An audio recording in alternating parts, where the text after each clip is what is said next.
शेतीसाठी पंतप्रधान सिंचन योजनेला सर्वोच्च प्राधान्य. राज्यात यंदा सोयाबीन बियाण्यांचा मोठा तुटवडा. कमी पावसाची स्थिती हाताळण्यासाठी सज्ज कृषी मंत्री. कृषी निविष्ठांचा काळाबाजार रोखण्यासाठी कठोर उपाय विखे पाटील. संभाव्य दुष्काळाला तोंड देण्यासाठी जलसंधारणावर भर आणि देशभरात राबवलं जाणार शाश्वत शेती अभियान. नमस्कार, आता पाहूया सविस्तर वृत्त. केंद्रात नव्यानं सत्तारूढ झालेले भाजप प्रणित राष्ट्रीय लोकशाही आघाडीचे सरकार शेती क्षेत्रासाठी पंतप्रधान सिंचन योजना राबवण्याला सर्वोच्च प्राधान्य देणार आहे. केंद्रीय कृषी मंत्री राधामोहन सिंग यांनी आपल्या पदाचा कार्यभार स्वीकारल्यानंतर पत्रकारांशी बोलताना ही माहिती दिली.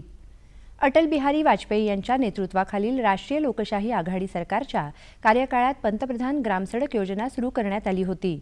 या योजनेच्या धर्तीवर आता शेतीच्या सिंचनासाठीची ही योजना राबवण्यात येणार आहे. सध्या देशात एकूण 14.4 कोटी हेक्टर क्षेत्र म्हणजे एकूण क्षेत्राच्या केवळ 44% क्षेत्र सिंचनाखाली आहे. पंतप्रधान सिंचन योजनेच्या माध्यमातून सिंचनाखालील क्षेत्र वाढवण्याचे उद्दिष्ट ठेवण्यात आले आहे, असं सिंग यांनी सांगितलं. राज्यात यंदा 30 लाख क्विंटल सोयाबीन बियाण्यांची मागणी असताना केवळ 9 लाख क्विंटल बियाणं उपलब्ध आहे. त्यामुळे यंदा राज्यात सोयाबीनच्या बियाण्यांचा तुटवडा मोठा जाणवणार आहे, अशी माहिती कृषी विभागातील सूत्रांनी दिली. राज्यात यंदा सुमारे 40 लाख हेक्टर क्षेत्रावर सोयाबीन लागवडीचं उद्दिष्ट ठेवण्यात आलं आहे. गेल्या वर्षी 38.32 लाख हेक्टरवर सोयाबीनची लागवड करण्यात आली होती. यंदा सोयाबीनचं उत्पादन घटल्यामुळे बियाण्यांची मोठी टंचाई निर्माण झाली आहे. शेतकऱ्यांना आता स्वतःकडील बियाणं वापरून या तुटवड्याच्या स्थितीवर मात करावी लागणार आहे. यंदा देशात कमी पाऊस पडल्यास उद्भवणारी परिस्थिती आणि आव्हानं हाताळण्यासाठी केंद्रातील नवीन सरकार सज्ज आहे, अशी माहिती केंद्रीय कृषी मंत्री राधामोहन सिंग यांनी पत्रकार परिषदेत दिली. या संदर्भातली आमची सर्व तयारी 15 जूनपर्यंत पूर्ण झालेली असेल, अशी पुस्तीही त्यांनी जोडली. यंदा मान्सूनचं आगमन नेहमीपेक्षा 4 दिवस उशिरा होणार असून पावसाचं प्रमाणही सरासरीपेक्षा कमी राहील असा अंदाज भारतीय हवामानशास्त्र विभागानं वर्तवला आहे. कमी पावसाची शक्यता लक्षात घेऊन शेतकऱ्यांना कमी कालावधीच्या पिकांची बियाणं उपलब्ध करून देण्याच्या सूचना राज्य सरकारांना दिल्या आहेत, असं सिंग यांनी सांगितलं. तसंच राज्यामध्ये चाऱ्याची पुरेशी उपलब्धता राहण्यासाठी योग्य ती तजवीज करण्यासही सांगितलं आहे, असंही ते म्हणाले. कृषी निविष्ठांची साठेबाजी, काळा बाजार आणि भेसळ करणाऱ्यांविरोधात गुन्हे दाखल करून संबंधित भागातील कृषी खात्याच्या अधिकाऱ्यांवर निलंबनाची कारवाई करण्यात येईल, अशी घोषणा कृषी व पणन मंत्री राधाकृष्ण विखे पाटील यांनी केली. मुंबई इथे नुकत्याच आयोजित करण्यात आलेल्या खरीप आढावा बैठकीत ते बोलत होते. यंदा खरीप हंगामात राज्यात सोयाबीनच्या बियाण्यांचा तुटवडा जाणवण्याची शक्यता आहे. तो भरून काढण्यासाठी शेतकऱ्यांना स्वतःचं बियाणं निर्माण करण्यासाठी राज्यव्यापी कार्यक्रम राबवण्यात येत आहे, अशी माहिती विखे पाटील यांनी दिली. यंदाच्या हंगामात राज्याच्या सर्वच भागात पावसाचं प्रमाण सरासरीपेक्षा 10 ते 20% कमी राहील, असा अंदाज आहे. संभाव्य दुष्काळाची तीव्रता कमी करण्यासाठी जलसंधारण या कामावर भर देण्याची गरज आहे. तसंच शेतकरी गटांचं बळकटीकरण, प्रकल्प आधारित कार्यक्रम आणि रुंद गादी वाफ्यांच्या वापरासारख्या उपाययोजना कराव्या लागतील, असं प्रतिपादन कृषी आणि पणन खात्याचे अतिरिक्त मुख्य सचिव डॉ. सुधीर कुमार गोयल यांनी केलं. राज्यस्तरीय खरीप आढावा बैठकीत ते बोलत होते. केंद्रीय कृषी खात्यानं देशात शाश्वत शेती अभियान राबवण्यासाठी मार्गदर्शक सूचना जारी केल्या आहेत. या अभियानात हवामान बदलांशी सुसंगत कृषी तंत्रज्ञानाचा अवलंब केला जाणार आहे. त्यासाठी शेतीशी संबंधित विविध योजनांची पुनर्रचना करून त्यापैकी काही योजना एकत्रित स्वरूपात राबवण्यात येणार आहेत. त्यामध्ये राष्ट्रीय सूक्ष्म सिंचन अभियान, राष्ट्रीय सेंद्रिय शेती प्रकल्प, राष्ट्रीय मृदा आरोग्य आणि सुपीकता व्यवस्थापन प्रकल्प आणि कोरडवाहू शाश्वत शेती कार्यक्रम या योजनांचा समावेश आहे. भाताच्या रोपवाटिकेत रोपं तयार करण्यासाठी शेताची तयारी पूर्ण करावी. भाताचं कर्जत 4-184, रत्नागिरी 24, रत्ना, पवना व कुंडलिका या हळव्या भाताचं बियाणं, तर फुलं समृद्धी, इंद्रायणी आणि पुसा बासमती या निमगरव्या भाताच्या जातीचं बीज प्रक्रिया केलेलं बियाणं उपलब्ध करून ठेवावं.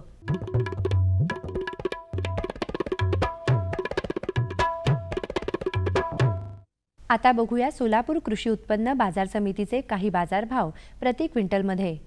बटाटा कमाल 2000 रुपये, किमान 1150 रुपये. भेंडी कमाल 2,750 रुपये, किमान 1100 रुपये.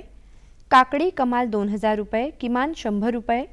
कांदा कमाल 2,000 रुपये, किमान 100 रुपये. कारलं कमाल 3,000 रुपये, किमान 1,200 रुपये. कोबी कमाल 700 रुपये, किमान 200 रुपये. टोमॅटो कमाल 700 रुपये, किमान 100 रुपये. वांगी कमाल 2,000 रुपये, किमान 300 रुपये. लसूण कमाल 4500 रुपये, किमान 1,300 रुपये. तर हिरवी मिरची कमाल 1,400 रुपये आणि किमान 800 रुपये. कृषी बाजारभाव विषयक अधिक माहितीसाठी www.eggmarknet.nic.in किंवा www.msamb.com या संकेतस्थळाला भेट द्या.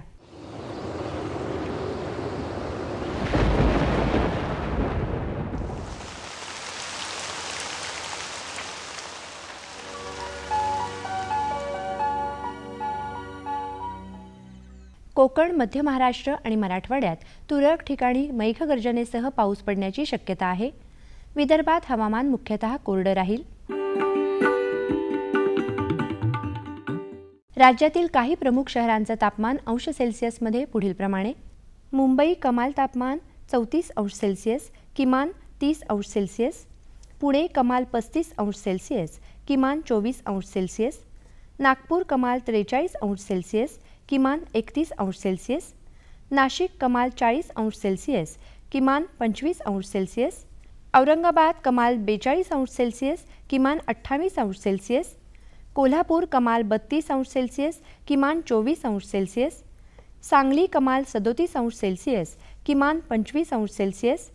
सातारा कमाल 34 अंश सेल्सिअस, किमान 24 अंश सेल्सिअस आणि सोलापूर कमाल 40 अंश सेल्सिअस तर किमान 26 अंश सेल्सिअस राहण्याची शक्यता आहे. हवामान विषयक अधिक माहितीसाठी भारतीय हवामान विभागाच्या www.imd.gov.in या संकेतस्थळाला भेट द्या. या होत्या आजच्या कृषी वार्ता. पुन्हा भेटूया पुढील भागात. तोपर्यंत नमस्कार.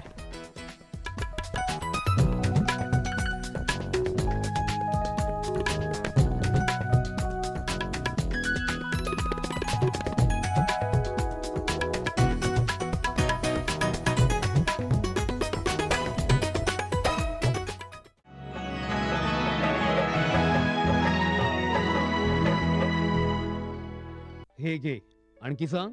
बस. अरे हे काय भाऊ, इतकं कमी रासायनिक खत? शेती सोडली आहेस का? शेती नाही, नादानपणा सोडतोय. मातीचं परीक्षण केलंय. आता तर भाऊ जितकं आवश्यक आहे तितकंच खत शेतात टाकू.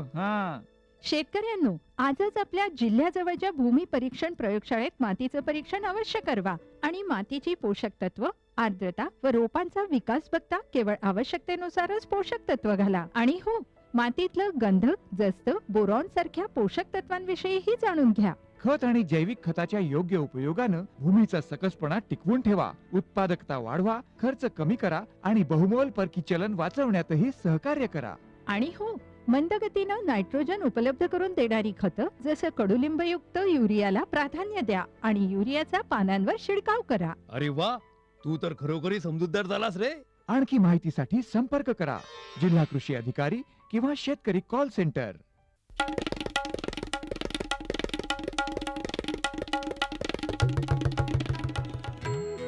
मामी, मी शाळेला जाते बरं. शाळेला?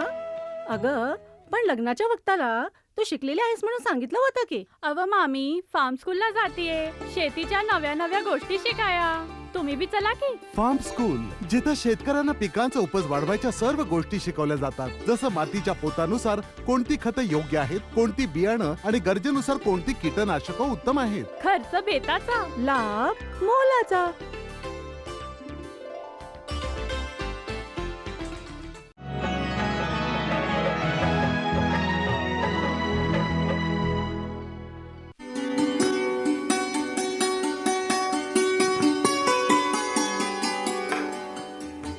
शेतकऱ्यांसाठी जमीन म्हणजे आईच.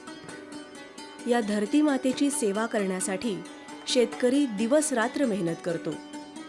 जमिनीतून बहारदार पीक यावं हे प्रत्येक शेतकऱ्याचं स्वप्नच असतं. आपल्या घामातून ते स्वप्न तो प्रत्यक्ष साकारतो.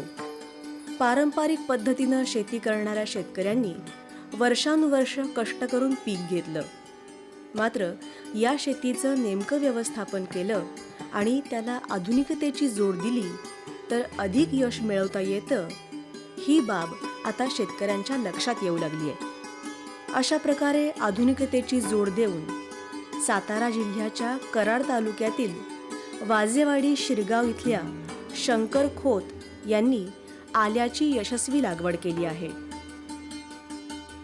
आधुनिक शेतीमध्ये माहिती घेत असताना 16-17 वर्षापूर्वी आल्याची शेती कशी करावी अशा प्रकारचं नियोजन माझ्या वडिलांच्या डोक्यामध्ये पूर्वी आलं पीक हे अत्यंत महत्त्वाचं समजलं जायचं आणि मग ते वाफा पद्धत किंवा आपल्या जुन्या सरीवरंबा पद्धत या पद्धतीनं ते आलं करायचे.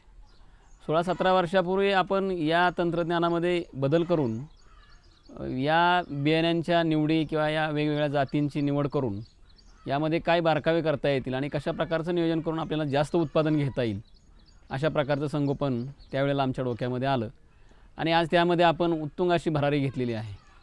आज साधारण आपल्याकडं 8 ते 10 एकरावरती आपण आल्याची लागवड दरवर्षी करत असून त्याचं उत्तम प्रकारचं नियोजन आपण करत असतो. सुरुवातीला आल्याचं पीक करत असताना पूर्वी जसं आपण एकभार पद्धतीवर न राहता वेगवेगळ्या प्रकारची पीक पद्धती आपण अवलंबत असायचो आणि त्या पद्धतीनं आपण या पीक पद्धतीवर काम करायचो.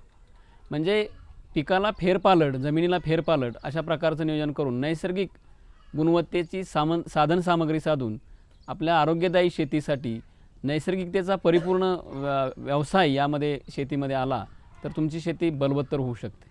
आपण ज्या गोष्टी करतो त्यामध्ये शेणखत असेल, रासायनिक खत असेल किंवा जैविक विविधता असेल, या सगळ्यांचा वापर आपण नियोजनबद्ध किती आणि कशा प्रमाणात करावा अशा प्रकारचं नियोजन आपण या पीक पद्धतीमध्ये 16-17 वर्षामध्ये शिकत आलो. आल्याचं लागवडपूर्व नियोजन केल्यास पीक जोमानं घेण्याची अर्धी लढाई जिंकता येते. त्यासाठी मातीची तपासणी आणि अन्नद्रव्याच्या चाचण्या उपयुक्त ठरतात. त्यामुळं पिकाच्या आरोग्याचा अंदाज करता येतो. आल्याची लागवड करत असताना जमिनीला जो आपण भार म्हणतो, जमिनीचा जो पालट म्हणतो, त्यामध्ये हरभरा, शाळू, भुईमूग अशा प्रकारचं नियोजन आधीच्या पिकामध्ये असलं पाहिजे. त्यानंतर जमिनीच्या तपासण्या करून घेऊन जमिनीचं आरोग्य आपण डोक्यात घेतलं पाहिजे. त्यामध्ये आपण NPK असेल किंवा सूक्ष्म अन्नद्रव्यांच्या चाचण्या असतील त्या अत्यंत महत्त्वाच्या आहेत. मग त्या चाचण्यानुसार आपण जर या पीक पद्धतीमध्ये जर आपण बदल न करता असंच राहिलो तर आपल्याला अधिक उत्पादन येणार नाही. पण प्रथमतः आपण अशा प्रकारच्या या चाचण्या करून घेतो. जमिनीची उत्तम मशागत आल्याची गुणवत्ता वाढवायला मदत करते. त्याबरोबरच शेणखत आणि पाटाचं पाणी देऊन जमीन ओली केल्यास ते पिकाकरता महत्त्वाचं ठरतं. त्यामध्ये साधारण प्रति एकरी 18 ते 20 टन शेणखत, 2 टन जिप्सम, 40 टन मॅग्नेशियम अशा प्रकारचं व्यवस्थापन आपण नांगरलेल्या जमिनीवरती शेणखत किंवा ही सांगितलेली खतं आपण व्यवस्थितपणे पसरून घ्यायची आहेत. त्यानंतर त्या जमिनीला परिपूर्ण फ्लडनी म्हणजे पाटानी पाणी देऊन ओली करायची आहे. ओली केल्यानंतर 6 ते 7 दिवसानंतर अशा जमिनीला साधारण हा जो कार्यक्रम आहे तो साधारण मार्च-एप्रिलमध्ये आपण नांगरडीच्या पाळ्या देऊन हा कार्यक्रम सुरू करायचा आहे. त्यामध्ये सुरुवातीला आल्याच्या पिकाची निवड करत असताना जमिनीची तयारी त्याबरोबर बियाण्यांची निवड अत्यंत गुणवत्ता यामध्ये आपल्याला दाखवून देते. जमिनीला आपण ओलावा दिल्यानं फ्लडनी पाण्याचा ओलावा दिल्यानंतर 6-7 दिवसानंतर त्यामध्ये घात येते. त्याचा एकदम फायदा काय होतो की आपण दिलेलं जे शेणखत आहे ते नॉर्मल अवस्थेला जाण्यामध्ये त्याचा फायदा होतो आणि त्यामध्ये आपण त्या मशागतीची सुरुवात करत असताना जमिनीच्या ओलाव्यानुसार जर सरी सोडली आणि त्यामध्ये ताक किंवा धेंच्यासारखं पीक घेतलं तर हे पीक साधारण आपल्याला 30 ते 35 दिवसामध्ये गाडण्यासाठी जमिनीला येतं. याचा दुय्यम फायदा असा आहे की तुमच्या जमिनीमधलं जे तणांचा जो उपद्रव आहे तो तागाबरोबर वाढ होते आणि 30-35 दिवसामध्ये ती तणही गाडली जातात. शेणखत जे आहे ती लीच होण्यामध्येही मदत होती आणि आपण सुरुवातीला जे जिप्सम, मॅग्नेशियम किंवा सुपर फॉस्फेट एकरी 200 किलो आज 4 बॅग देतो. याचं लिचिंग होऊन तुमच्या जर्मिनेशनसाठी हार्वेस्टिंग जमिनीच्या उपजाऊपणासाठी याची तयारी पूर्णपणे होत असते. आणि अशा प्रकारची जमीन ही आपण 30-35 दिवस म्हणजे साधारण 1 मेच्या अगोदर हा ताग वगैरे गाडून अशा प्रकारचं व्यवस्थापन करून ठेवायचं. त्यानंतर तुमच्या जमिनीच्या अनालिसिस आलेल्या आहेत, रिपोर्ट आलेले आहेत, त्यानुसार ज्या जमिनीमध्ये NPKच्या ज्या मात्रा आहेत त्या साधारण 15-15 सारखं आपण जर खत घेतलं तर एकरी 200 किलो 15-15 सारखं खत हे आपण पेरण पद्धतीनं आपण त्या मातीवरती द्यायचं आहे. आणि मग अशा प्रकारचं दिलेलं खत हे पेरणीद्वारे दिल्यामुळं 4 ते 6 किंवा 8 इंचापर्यंत खोल द्यायचं आहे आणि त्यानंतर जमिनीच्या उतारानुसार आपण त्याच्यावरती बेड किंवा सरीवरंबा आपण ज्याला म्हणतो याचं व्यवस्थापन करण्यासाठी तयारी करायची. सरी किंवा वरंबा किंवा बेड केल्यानंतर पाणी व्यवस्थापनासाठी मायक्रो स्प्रिंकलर किंवा ड्रीप या विषयाचा उपयोग आपण अत्यंत काटेकोरपणे करायचा आहे. आणि साधारण 1 ते 10 मे या दरम्यान आपल्याला आपल्या पीक पद्धतीवर काम करणं सहज सोपं होतं आणि मग 1 ते 10 मेच्या आसपास आपण आल्याच्या लागवडीचं नियोजन करायचं आहे.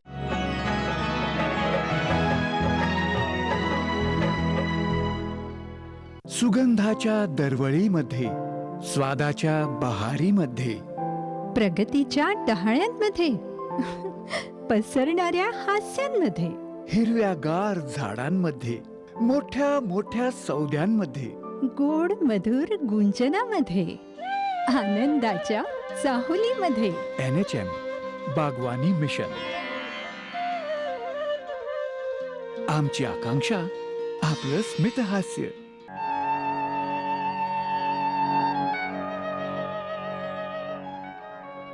सकाळी 6:05 उत्तम शेती, लोकसंगीत आणि कीर्तनातून परंपरेचं जतन करणारे आकाशवाणीचे ग्रामीण कार्यक्रम. निष्ठावंत भाव भक्तांचा स्वधर्म, निर्धार हे वर्म चुकोन ये.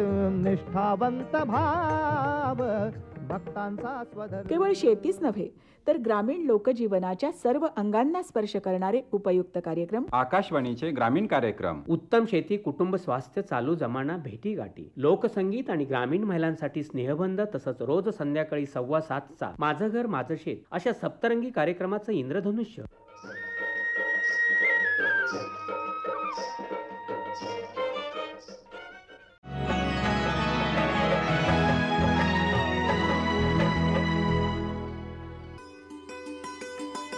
आल्याच्या लागवडीकरता बाजारात विविध प्रकारची बियाणं उपलब्ध असतात. मात्र योग्य बियाणांची निवड करावी. ही निवड करताना योग्य काळजी घेणं आवश्यक आहे. हळद किंवा आल्याच्या बियाण्यांची निवड करताना असे इतका काटेकोरपणा आपण लक्षात घेतला पाहिजे की बरोबर नैसर्गिकदृष्ट्या जर बघायला गेलं तर 330 दिवसाचंच बियाणं का, तर आपण प्रथमतः कोणतंही बी घेतलं तर त्या बियामध्ये स्वतःचं ममत्व म्हणजे स्वतःचं मातृत्व त्या बियाण्यांमध्ये स्टोरेज असलं पाहिजे आणि मग अशा प्रकारचं स्टोरेज असलेलं मातृत्व आपण पुनर्लागवडीसाठी उपयोगी करायचा आहे. एकाच्या पहिल्याच्या मृत्यूनंतर दुसऱ्याचा जन्म हा नैसर्गिक जो क्रम आहे हा प्रत्येक पीक पद्धतीला जसं मानवाला जसा आधारित आहे तसाच पीक पद्धतीलाही आधारित आहे. सगळ्यात महत्त्वाची गोष्ट की बियाण्यांची निवड करत असताना नैसर्गिकता अत्यंत महत्त्वाची जपली पाहिजे. आपण हे जी कुडी आहे ती साधारण 9 इंचावरती 9 बाय 9 इंचावरती एका बेडवरती 3 ठिकाणी याची लागवड करून घ्यायची आहे. लागवड करत असताना कंद उघडा न राहील याची काळजी घ्यायची. दररोज एप्रिल मे महिन्यानंतर जर 40 डिग्री सेल्सिअस तापमान असेल तर 3 ते 4 इंचाचं जमिनीमधलं पाणी उडवून नेण्याची क्षमता वाऱ्यामध्ये उष्णतेमार्फत होत असते आणि अशा वेळेला त्या तुमच्या कंदाला आपण ज्या वेळेला पाणी देत असतो त्याचं व्यवस्थापन अत्यंत करणं गरजेचं आहे की त्या कंदाला आपण कायमस्वरूपी बऱ्यापैकी ह्युमस राहून टेम्परेचर कंट्रोल राहील अशा दृष्टीनं त्याची व्यवस्थापन करायचं आहे की ज्याद्वारे जर तुम्ही रोजच्या रोज पाणी देऊन जर त्याचं व्यवस्थापन केलं तर या पद्धतीला आपण जर पाणी कमी पडलं आणि टेम्परेचरनं जर उष्णता झाली तर मग ते त्या आल्याच्या कंदाला मूळकूज होणं हे तिथंच त्या ठिकाणी स्टार्ट होतं.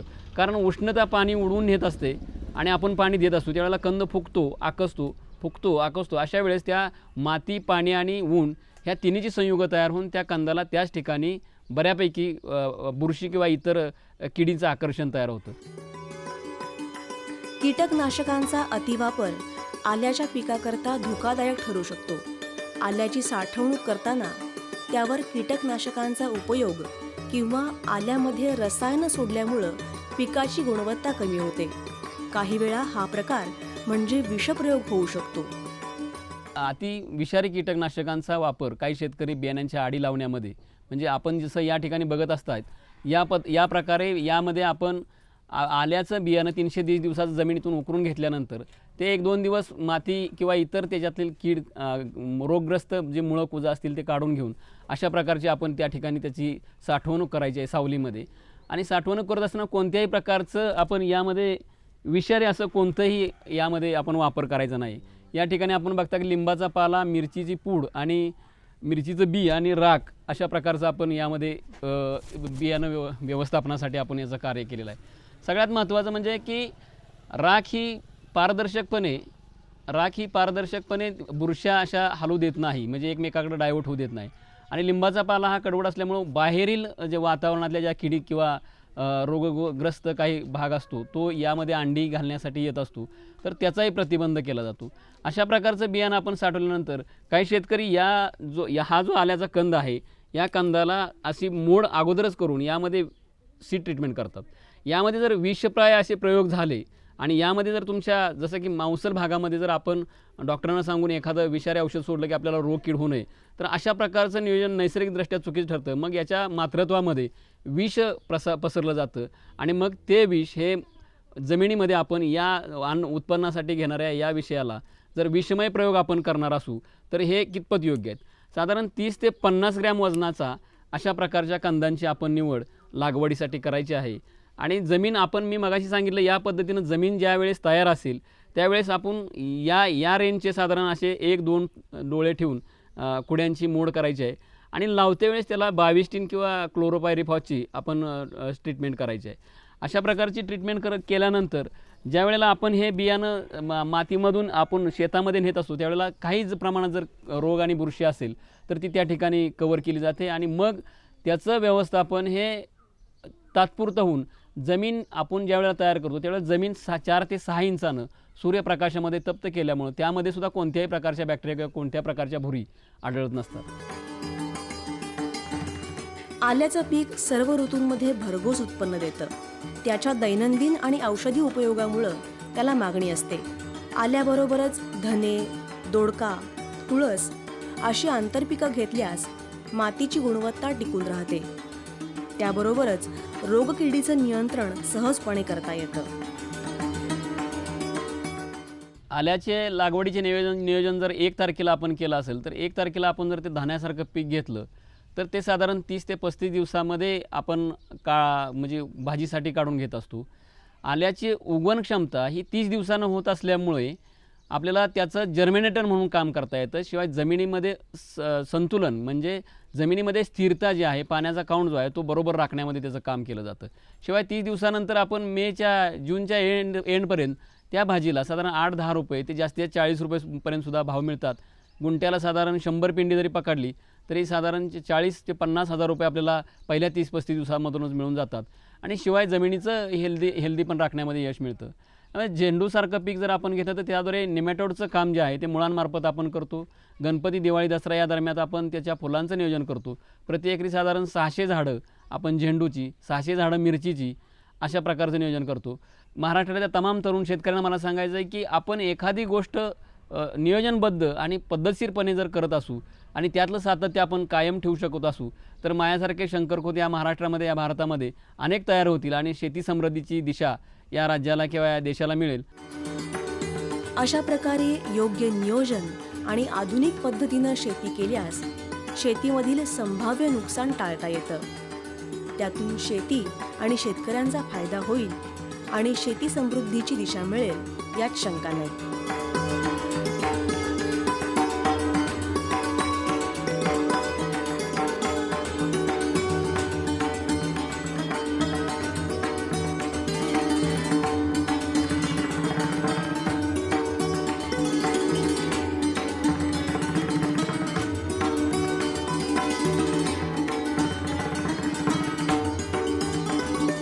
आमचा पत्ता निर्माता कृषी दर्शन, दूरदर्शन केंद्र पुणे. आमचे ईमेल ID असे आहे ddkpunekrishi@hotmail.com आणि ddkpunekrishi@rediffmail.com.